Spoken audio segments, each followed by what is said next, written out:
우리는 민수기 11장과 12장을 통하여서 구원받은 하나님의 백성들이 왜 고통을 당하는지 그 이유에 대해서 살펴보았습니다. 무엇 때문이었습니까? 말 때문이었어요, 말. 불평하는 말, 자기 연민에 빠진 말, 비방하는 말, 이러한 말들이 구원받았음에도 불구하고 쏟아져 나올 때 우리 삶에 고통을 가져다 준다라는 것을 살펴보았습니다. 이제 이어지는 오늘 본문은요, 구원받은 백성이 왜 하나님께서 약속하신 젖과 꿀, 기쁨, 행복, 즐거움, 평안, 왜 이러한 것들을 누리지 못하는가에 대한 이유를 가르쳐 주는 본문입니다. 오늘 민수기 13장은요, 이스라엘 백성들의 역사 가운데 최악의 2대 사건 중에 하나예요. 최악의 2대 사건 첫 번째는 뭐죠? 시내산 앞에서의 금송아지 사건이었어요. 근데 그 두 번째 사건은 오늘 본문 말씀으로 약속의 땅 앞에서 정탐을 하게 되는 이 정탐 사건이다라는 것입니다. 그래서 이제 우리는 이 약속의 땅을 곧 눈앞에 두고서 그 땅을 정탐했던 이 정탐 이야기를 통하여서 왜 구원받았음에도 불구하고 행복과 기쁨, 하나님이 약속하셨던 젖과 꿀, 이러한 것들은 누리지 못하게 되는지 그 이유를 살펴보려고 합니다. 하나님의 백성이 구원은 받았는데 행복은 얻지 못하는 그 첫 번째 이유는 바로 불신앙 때문이다라고 이렇게 말씀하고 있어요. 불신앙. 신앙이라는 단어의 사전적 의미는 어떤 대상을 굳게 믿고 떠받치며 끝까지 따라간다, 이런 의미를 가지고 있어요. 신앙이라는 것은 어떤 대상, 그냥 막 뜨거운 열정이 아니에요. 어떤 대상이 있어요. 그것을 굳게 붙잡는 거예요. 굳게 믿는 거예요. 그리고 떠받치고, 그리고 그를 따라가는 거예요. 끝까지 따라가는 게 신앙이에요. 그러면 불신앙은 뭘까요? 굳게 믿지 않는 거예요. 끝까지 따라가지 않는 게 불신앙이다라는 거예요. 오늘 본문을 통해서 우리는 하나님의 백성들에게 있어서 가장 큰 문제점이 무엇인지를 보게 돼요. 표면적으로는 말이 문제예요. 우리의 혀가 문제예요. 근데 진짜 가장 큰 문제는 뭐죠? 그들의 마음속에 우리는 그저 귀로 들었을 때 와, 이거 하나님의 백성들의 말이 문제가 있구나, 이것도 듣는데 오늘 이 정탐 사건을 통해서 결국 우리가 보게 되는 하나님의 백성들 안에 가장 큰 문제점이 무엇인지가 드러나는데 그것이 바로 불신앙이더라는 거예요. 그래서 오늘 본문을 보시면요, 1절과 2절을 보시면 여호와께서 모세에게 말씀하여 이르시되 사람을 보내어 내가 이스라엘 자손에게 주는 가나안 땅을 정탐하게 하되 그들의 조상의 가문 각 지파 중에서 지휘관 된 자 한 사람씩 보내라. 오늘 본문을 보면 하나님께서 이 정탐을 시작하게 하신 것처럼 보이죠. 맞죠? 하나님께서 정탐해라 이렇게 말한 것 같아요. 자, 그런데 신명기 1장에 가보시면 이때를 추억하던 모세가 명확하게 이야기를 하고 있어요. 이 정탐이 어떻게 시작된지를 말하고 있는데 20절부터 24절까지 모세가 다시 추억하면서 정확하게 말한 내용을 한번 읽어봅니다. 시작. 내가 너희에게 이르기를 우리 하나님 여호와께서 우리에게 주신 아모리 족속의 산지에 너희가 이르렀나니 너희의 하나님 여호와께서 이 땅을 너희 앞에 두셨은즉 너희 조상의 하나님 여호와께서 너희에게 이르신 대로 올라가서 차지하라. 두려워하지 말라, 주저하지 말라 한즉 너희가 다 내 앞으로 나와 말하기를 우리가 사람을 우리보다 먼저 보내어 우리를 위하여 그 땅을 정탐하고 어느 길로 올라가야 할 것과 어느 성읍으로 들어가야 할 것을 우리에게 알리게 하자 하기에 내가 그 말을 좋게 여겨 너희 중 각 지파에서 한 사람씩 12를 택하매 그들이 돌이켜 산지에 올라가 에스골 골짜기에 이르러 그곳을 정탐하였다. 오늘 민수기를 보면 마치 하나님께서 처음부터 정탐을 요구하신 것처럼 그렇게 기록되어 있지만 사실 모세는 뭐라고 말해요? 모세는 야, 다 왔다. 이제 올라가서 차지해라. 올라가라. 이렇게 얘기했는데 백성들이 우 몰려와가지고 그래도 한번 살펴는 보고, 모세는 지금 하나님이 주신 땅이다, 올라가자, 이렇게 말했단 말이에요. 근데 백성들이 완전히 믿지 않았던 건 아니에요. 그런데 모세의 믿음과 백성의 믿음이 전혀 달라요. 모세는 왔다, 차지하자, 올라가라 했는데, 선포까지 했는데, 지휘자가 올라가라고 얘기했는데 갑자기 우 몰려와가지고 그래도 어느 길로 가야 할지, 또 어떻게 해야 될지 신중에 신중을 기하는 게 좀 좋지 않겠습니까? 이렇게 말했을 때 모세가 그래, 그러면 그렇게 해보자 라고 말했고 하나님은 허락하셨던 거예요. 그러니까 모세는 굳게 믿고 있었어요. 그런데 백성들은요, 사실은 처음부터 굳게 믿고 있지 못했던 거예요. 그리고 오늘 이 정탐을 하고 난 이후에 이들의 모습을 통하여서 이들은 하나님의 역사하심이나 하나님에 대한 신뢰가 없었다. 하나님에 대하여 하나님이 역사하실 것이라는 것이 없었다라는 것. 처음부터 믿음도 별로 없었지만 그러나 지금 정탐을 하고 난 이후에 그들의 모습에서 우리는 보게 돼요. 31절부터 33절을 보시면요. 그와 함께 올라갔던 사람들은 이르되 우리는 능히 올라가서 그 백성을 차지하지 못하리라. 그 땅을 보고 와서 하는 말이에요. 우리 그 땅 못 차지한다. 그들은 우리보다 강하다. 이스라엘 자손 앞에서 그 정탐한 땅을 악평하면서 이제 우리 두루다니며 정탐한 땅은 그 거주민을 삼키는 땅이다. 좋기는 좋더라. 근데 거기에 있는 사람도 강하고 혹 우리가 요행이 그들을 이겨서 그 땅을 차지한다 할지라도 그 땅은 워낙 좋은 땅이기 때문에 계속 전쟁이 있을 것이다. 그러니 결국은 우리는 삼킴을 받을 거야. 그 땅은 거민들을 삼키는 땅이야. 악평을 하는 거예요. 거기서 본 모든 백성은 신장이 너무 장대하다. 그러니 거기를 전쟁해서 이기기도 어렵지만 이겨서 그 땅을 차지했다 할지라도 계속 전쟁이 있을 것 같은 땅이야. 거기서 네피림을 봤어 우리가. 안악자손의 거인들을 봤어. 우리는 스스로 보기에도 메뚜기 같다고. 그들도 우리 보면 그렇게 생각했을 거야. 이렇게 말하면서 이들의 말 중에는, 이들의 마음 중에는 하나님이 한 자락도 없어요. 1도 없어요. 하나님이 여기까지 인도해 오셨는데 거기서 그들과 싸우실 하나님에 대한 신뢰, 그리고 하나님이 그들을 이기게 하실 것이라는 하나님의 능력에 대한 신뢰, 이런 것들이 전혀 없고 단순히 처음부터 미심쩍었어요. 그래도 한번 신중하게 한번 올라가 봐야죠. 근데 올라갔다 오고 나자마자 뭐라고 말하죠? 하나님은 안중에도 없어요. 그죠? 안 된다라고 말하면서 하나님의 역사하실 것임이나 하나님이 신실하게 그들과 함께 하실 것임이나 하나님이 그들을 쳐부수실 것이라는 하나님의 능력에 대한 그러한 신뢰가 전혀 없다는 것을 보게 돼요. 그러나 무엇보다도 그들은요, 하나님의 말씀에 대한 신뢰가 없다라는 것을 보게 돼요. 하나님의 약속에 대한 신뢰가 전혀 없다라는 것을 보게 돼요. 여러분, 이 땅을 2절은 이렇게 말씀하고 있어요. 다시 한번 찬찬히 읽어보십시다. 시작. 사람을 보내어 내가 이스라엘 자손에게 주는 가나안 땅. 그래서 저 땅을 우리는 뭐라고 부릅니까? 그냥 가나안 땅이라고 부르지 않고 항상 성경은 저 땅을 무슨 땅이라고 불러요? 약속의 땅이라고 불러요. 하나님이 주시겠다 약속하신 땅이에요. 하나님이 주신 땅이라고 이렇게 성경은 말해요. 그런데 그들은 하나님의 말씀, 하나님이 주신다, 하나님이 주셨다, 우리의 순종을 통해서 주시기 때문에 주실 것이라고 미래형이라고 표현되기도 하지만 이미 우리에게 주신 땅이기 때문에 명의는 우리 거란 말입니다. 그런데도 불구하고 하나님이 말씀하셨어요. 하나님이 말씀하시면 끝이에요. 빛이 있으라 하면 빛이 있어요. 내가 네한테 줬다 하면 준 거예요. 그런데 그들은 뭐가 없는 거예요? 하나님에 대한 신뢰, 하나님의 말씀에 대한 약속에 대한 신뢰가 전혀 없었던 거예요. 그래서 하나님은요, 사실 이 땅을 하나님께서 주셨다라고 말씀하시고 그것을 우리에게 확신시키기 위하여 그 땅을 정탐했던 그 정탐 보고 가운데 이 지역을 우리한테 주신 거예요. 22절을 보시면요, 그들이 특별히 거기 40일 동안 돌아다녔으니까 얼마나 많은 곳을 돌아다녔겠습니까? 그런데 이 정탐에서 가장 중심이 되는 단어 한 지역이 있어요. 그들이 어디를 갔다 왔대요? 또 네겝으로 올라가서 어디에? 헤브론에 이르렀다, 이렇게 말해요. 그러니까 하나님께서 약속의 땅 전체를 헤브론으로 규정하시는 거예요. 헤브론이 어떤 곳입니까? 그들의 조상, 믿음의 조상 아브라함에게 주시겠다 약속하셨던 땅이에요. 창세기 13장으로 가보겠습니다.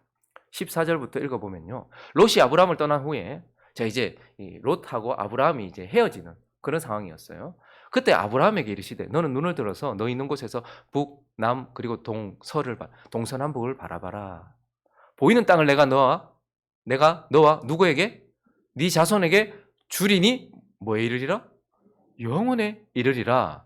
내가 네 자손이 땅에 티끌 같게, 지금 아브라함한테도 주신 거지만 자손에게 주셨다라고 말씀하시면서 땅에 티끌 같게 하리니 사람이 땅의 티끌을 능히 셀 수 없을진데 네 자손도 세리라. 너는 일어나 그 땅을 종과 횡으로 두루 다녀보라. 내가 그것을 네게 주리라. 이에 아브라함이 장막을 옮겨 어디에? 헤브론에 있는 마므리의 상수리 숲으로 이르러 거기 거주하면서 거기에 제단도 쌓았다, 이렇게 말해요. 그러니 지금 헤브론은 하나님이 아브라함에게 주시겠다고 약속하셨던 땅이고 아브라함을 통해서 자손들에게 주시겠다 약속하신 땅이에요. 자, 그런데 창세기 23장으로 가보시면요, 약속만 했습니까? 아브라함에게도 장래가 있었어요. 가장 마음이 아팠던 순간이 있었어요. 사라가 죽었어요. 가나안 땅 어디에서 죽었어요? 헤브론, 곧 기럇 아르바에서 죽었어요. 그래서 아브라함이 들어가서 사라를 위하여 슬퍼하며 지금 장례를 치러야 되는데, 여러분 한번 생각해 보세요. 지금은 돈 때문에 막 중국한테도 막 팔고 일본한테도 우리나라 막 돈 땅값만 맞춰주면 파는데, 사실 여러분 우리나라 땅을 남들한테 팝니까? 가난한 사람도 마찬가지예요. 아브라함이 나그네인데 이 가난한 사람들이 자기 땅을 팔 이유가 있겠습니까? 땅은 조상이 준 거고 우리 건데 절대 팔지 않죠. 그런데 아무리 아브라함이 거기 있어서 땅을 팔지 않던 그들의 문화 가운데는 죽은 자들을 숭배하는 문화가 있어요. 근데 사라가 죽은 거예요. 그 아내가 죽은 거예요. 그 거부, 아브라함의 아내가 죽은 거예요.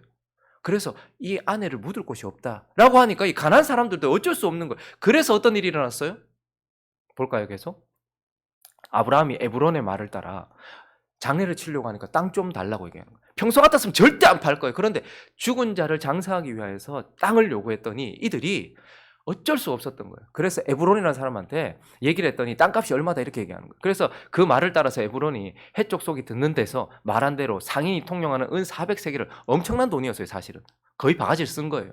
달아 에브론에게 주었더니 마므레 앞 막벨라에 있는 에브론의 밭, 곧 그 밭과 거기에 속한 굴과 그 밭과 그 주위에 둘린 모든 나무가 성문에 들어온 모든 해쪽 속이 보는 데서 어떻게 됐어요? 아브라함의 소유로 확정된지라. 그 후에 아브라함이 그 아내 사라를 가나안 땅 마므레 앞 막벨라 굴에 장사하였더라. 마므레는 곧 헤브론이라. 이와 같이 그 밭과 거기에 속한 굴이 해쪽 속으로부터 아브라함이 매장할 소유지로 확정되었더라. 그러니까 헤브론은요, 하나님이 아브라함에게 주시겠다 약속하신 땅이었고 하나님이 실제로 아브라함에게 주신 땅이라는 말이에요. 그래서 사실 이 가나안 땅은요, 하나님이 아브라함을 통해서 값주고 사신 땅이다라고 이렇게 말하는 거예요. 그래서 이 헤브론에 올라갔을 때 이 12명의 정탐꾼이 매우 감격했을 거예요. 왜요? 그 헤브론에 누가 있어요? 아브라함과 사라가 거기 묻혀 있는 거예요. 그들의 믿음의 조상들이 거기 묻혀 있는 거예요. 정탐하러 올라갔다가 그걸 봤을 거예요. 그리고 그의 아들 이삭과 그리고 리브가가 거기 묻혀 있는 거예요. 그리고 그의 조상 야곱과 레아가 거기 묻혀 있는 거예요. 그러면서 이 땅이 우리 이집트에서 400년 동안 있는데 몰랐는데 우리 땅이 참 있었지. 여기 우리 땅이네. 하나님이 아브라함을 통해서 우리에게 주시겠다 약속하셨고 아브라함을 통해서 실제로 가지셨고 그리고 하나님께서 우리에게 주신 땅이네. 값주고 사신 땅이 거기 있네. 그래서 확신시켰단 말입니다. 그래서 하나님은 내가 너에게 준 땅, 내가 너에게 줄 땅, 이미 값주고 사놓은 땅 이렇게 말했단 말이에요. 그런데도 불구하고 그들은 정탐을 하고 난 이후에 어떻게 해요? 하나님의 말씀을 전혀 믿지 않았다라는 것을 우리는 보게 되는 거예요. 왜 그들이 행복을 누리지 못했죠? 거기까지 못 갔기 때문입니까? 바로 앞에서 그 땅까지 보고 과일까지 맛봤음에도 불구하고 하나님이 약속하신 구원은 얻었는데 축복과 기쁨과 은혜와 평안과 안식과 이러한 것들은 얻지 못했던 이유는 그들이 하나님이 하신 말씀을 믿지 않았기 때문이다 이렇게 말해요. 그런데 우리가 오늘 이 본문을 왜 살펴봅니까? 저와 여러분을 돌아보기 위함입니다. 여기 구원받은 하나님의 백성들이 오늘도 새벽을 깨우고 아침에 하나님 앞에 서 있어요. 우리는 행복을 누리고 있습니까? 구원은 받았는데 행복은 누리고 있습니까? 하나님 우리에게 적과 꿀을 약속하셨어요. 마치 그 땅을 내가 값주고 사서 그 땅을 너희에게 줄 거야. 그래서 너희는 싸움을 통하여 믿음을 통하여 순종을 통하여 적과 꿀을 누릴 거야. 그 땅 거기서 너희는 적과 꿀을 누릴 거야. 약속하셨던 것처럼 하나님이 약속하신 우리 나라는 이 흙, 죽으면 흙으로 돌아갈 이 땅이 하나님의 것이라고 하나님 우리에게 말씀하세요. 그래서 내가 그 가나안 땅에 강한 아모리 족속도 있고 헷 족속도 있고 여부수 족속도 있고 기르가스 족속도 있고 그렇다 할지라도 하나님이 그 땅에 그들을 몰아내고 결국 그 땅을 거룩하게 할 것이고 그 땅에서 적과 꿀을 누리게 할 것이라고 말씀하셨던 것처럼 내 안에 아직까지 너무 강력한 죄들이 많아요. 끊지 못하는 습관도 많아요. 내 속에는 죄성이 너무 많아요. 그렇지만 하나님이 이 땅 내가 예수를 묻고 내 아들 묻고 값주고 내가 샀어. 저와 여러분은 하나님께서 값주고 사신 땅이에요.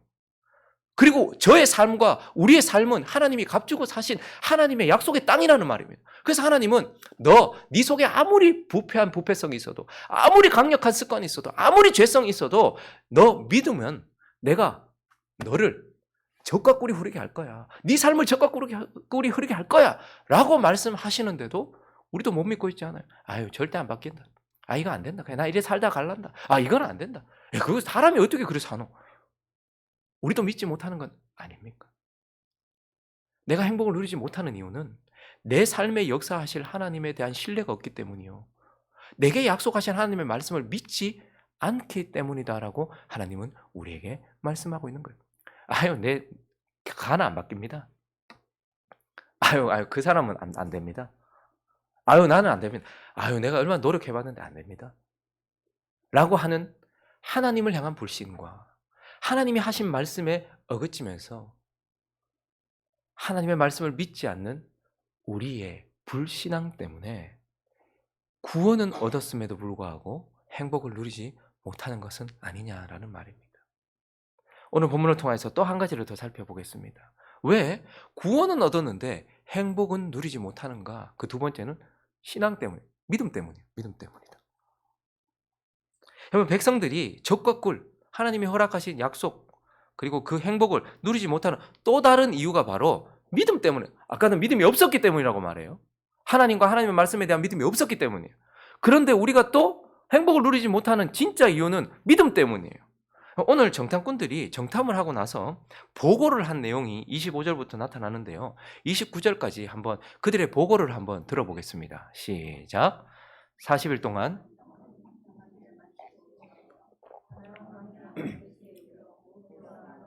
이스라엘 자손의 온 회중에게 나와 그들에게 보고하고 그 땅에 과일을 보이고 모세에게 말하여 이르되 당신이 우리를 보낸 땅에 간즉 과연 그 땅에 젖과 꿀이 흐르는데 이것은 그 땅의 과일이니이다.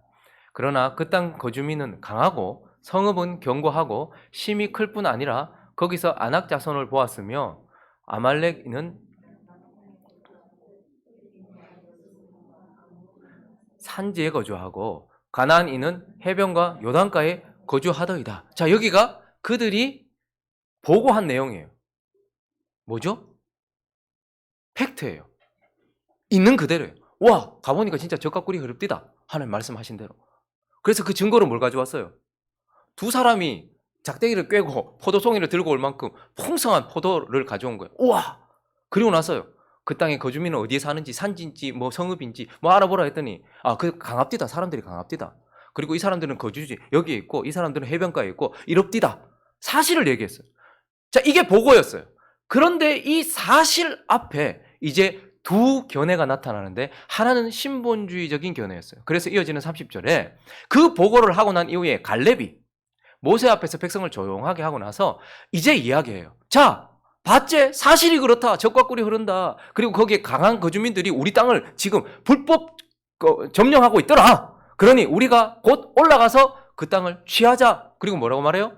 능히 이기리라. 왜 이겨요? 우리가 강하기 때문이 아니고 하나님이 이미 값주고 사셨고 하나님이 내가 주겠다 약속하셨으니 가자라고 얘기해요. 철저하게 자신에 대한 긍정주의적인 생각이 아니고 하나님을 믿는 믿음으로 하나님 말씀하신 대로 그래 한번 가보자 이렇게 이야기한 거예요. 그래 가야 된다 이렇게 이야기한 거예요. 자, 이게 첫 번째 견해였어요. 여기서 끝나야 되는데 이어지는 31절을 보면 두 번째 견해가 나오는데 철저한 인본주의적 견해고 합리적인 생각이에요. 맞는 말 같아요. 그와 함께 올라갔던 사람들은 이르되 우리는 능히 올라가서 그 백성을 치지 못하리라.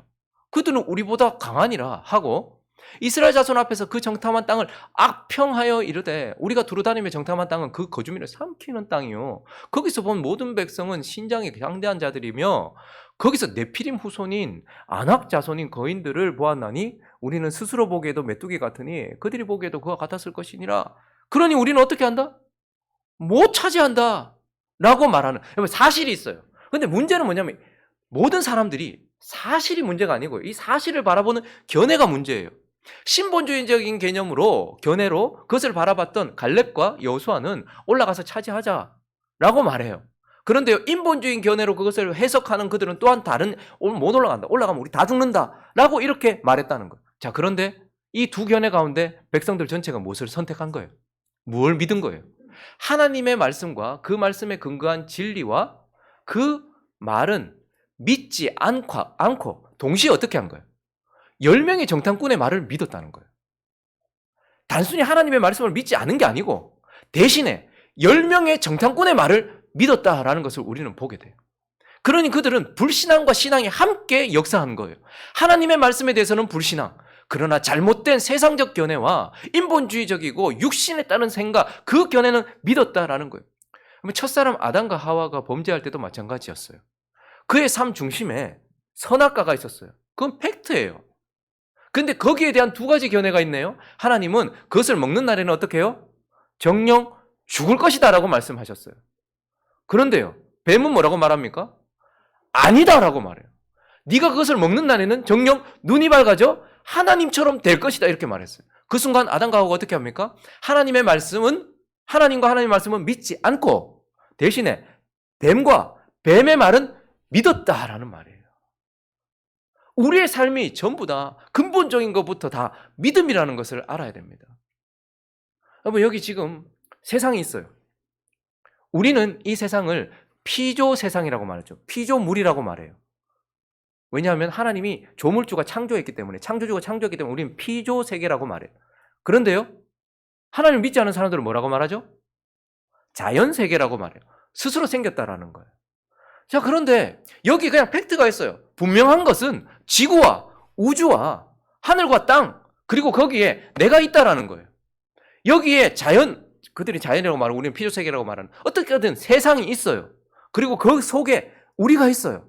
자, 그런데 여기에 신본주의적으로 진리가, 하나님은 거기에서 내가 이게 생기기 전에 태초에 내가 있었고, 그리고 내가 창조했다라고 말해요. 그리고 그것을 믿는 우리는 그래서 이건 피조물이다라고 말하고, 나 또한 하나님이 창조하셨다. 생명이란 우연히 발생한 것이 아니다라는 신본주의적 진리가 있어요.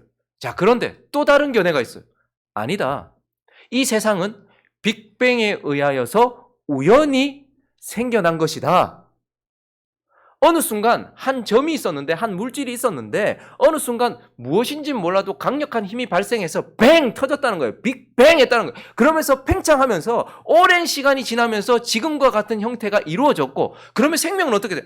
자연 발생했다. 오랜 시간이 흐르는 순간 어느 순간 생명은 자연 발생했다. 그런데 그 자연 발생한 그 하등한 생명이 점점 고등해져서 사람까지 되었다. 그렇게 말하고 있어요.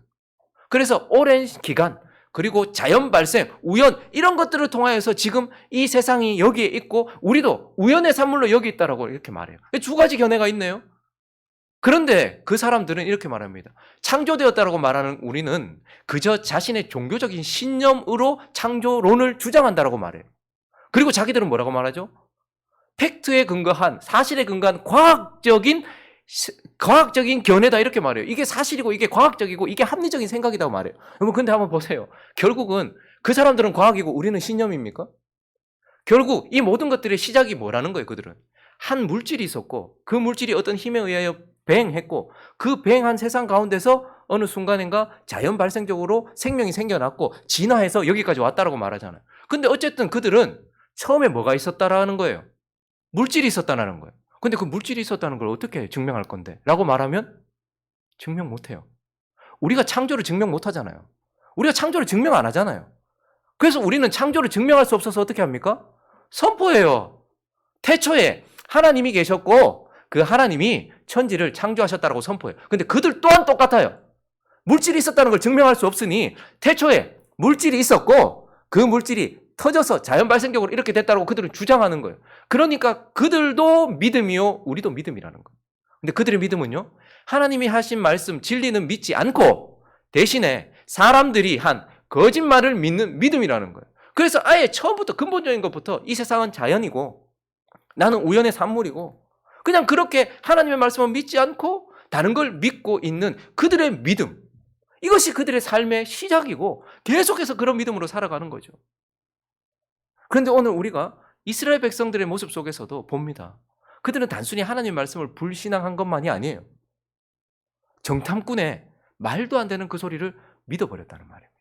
그러니 그들의 문제는 믿음이에요. 그런데 우리가 그들의 모습을 지금 살펴보는 이유가 뭐죠? 우리도 그와 같지 않은가를 돌아보기 위함이에요. 어떤 사람이 하나님의 말씀에 불순종하잖아요. 그러면 그 사람은 반드시 하나님 말씀 아닌 다른 견해를 확실하게 붙잡고 있어요. 하나님을 가까이 하는 것이 복이다라고 아무리 말해도 그가 하나님을 가까이 하지 않는 것은 그냥 단순하게 그렇게 한 것이 아니라 돈을 가까이 하는 것이 복이라고 철저하게 믿고 있기 때문이에요. 그들이 하나님의 말씀에 불순종하는 이유는, 우리가 그렇게 하는 이유는 그 말씀을 믿지 않은과 동시에 분명히 어떤 견해를 믿고 있다는 거예요. 어떤 사람이 이 약은 먹지 않고 저 약은 먹으면 반드시 이 약이 좋다라는 말을 믿지 않고 이 약이 좋다라는 말을 믿고 있는 것처럼, 하나님의 말씀을 믿지 않는다는 것은 단순히 거기에서 중립적으로 있을 수가 없어요. 대신에 무엇인가는 반드시 믿고 있다는 말입니다. 그래서 결국 행복을 누리지 못하는 것이죠. 우리는 어떠한가 오늘 아침에 돌아보기를 원하는 겁니다. 말씀을 정리하겠습니다. 오늘 본문은 진짜 안타까운 첫 번째 최악의 사건, 시내산 앞에서 금송아지 사건은 하나님 입장에서는 너무 안타까운, 지금 하나님과 결혼식 언약을 맺고 지금 신혼여행 떠나기 바로 직전에 가늠한 상황이잖아요, 이스라엘 백성. 그런데요, 오늘 이 두 번째 최악의 사건, 약속의 땅 앞에서 지금 이 정탐꾼 이 사건은 우리 입장에서는 너무 안타까운 상황인 거예요. 왜요? 오늘 본문 말씀 26절을 다시 보시면 지금 이들이 어디에 있습니까? 어디에 있다고 말해요? 바란 광야에 있대요. 근데 좀 더 구체적으로 어디에 있다고 말합니까? 바란 광야? 가데스 바네아에 있대요. 이 말은 하나님이 주시겠다고 약속하신 약속의 땅 최남단의 경계선 바로 앞에 있다는 거예요. 그래서 푹 엎어지면 코가 닿는 곳이. 그런데 참으로 안타깝죠. 한 발만 내딛으면 하나님이 약속하셨던 적과 꿀을 그렇게 누릴 수 있었을 텐데, 이 경계, 이 한 발이 믿음이 없으면 못 넘어가는 거예요. 그러니까 바로 앞에까지 와서 광야 지나고, 하나님이 광야 지나게 하신 이유는 뭐죠? 정탐을 하면서 가나안 땅을 보게 하신 이유는 뭐죠?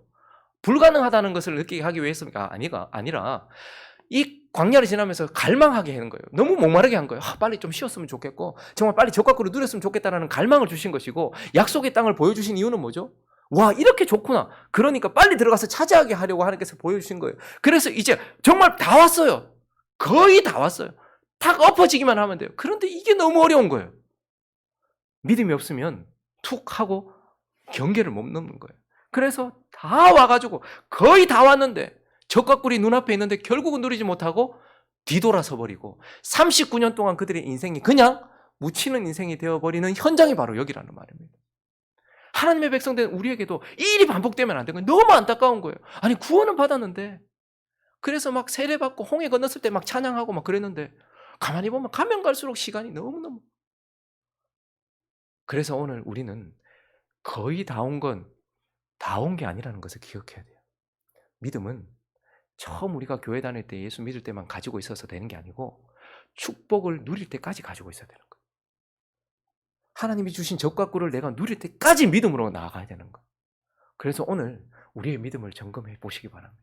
나는 하나님과 하나님의 말씀을 철저하게 굳게 신앙 굳게 붙잡고 끝까지 따라가고 있는지, 아니면 헐렁헐렁하게 붙잡고 그냥 뒤돌아서 버리지는 않는지, 나는 지금 뭘 믿고 살아가는지, 모든 선택에는 믿음이 들어가는데 나는 뭘 믿고 뭘 믿지 않는지를 돌아보면서 하나님과 하나님의 말씀을 믿음으로 거의 다 온 것이 아니라 들어가서 젖과 꿀을 누리는, 그래서 이 약속의 땅인 저와 여러분의 삶 속에서 이 모든 것들을 누리는 행복한 우리 교회 되시기를 예수 그리스도의 이름으로 축원합니다.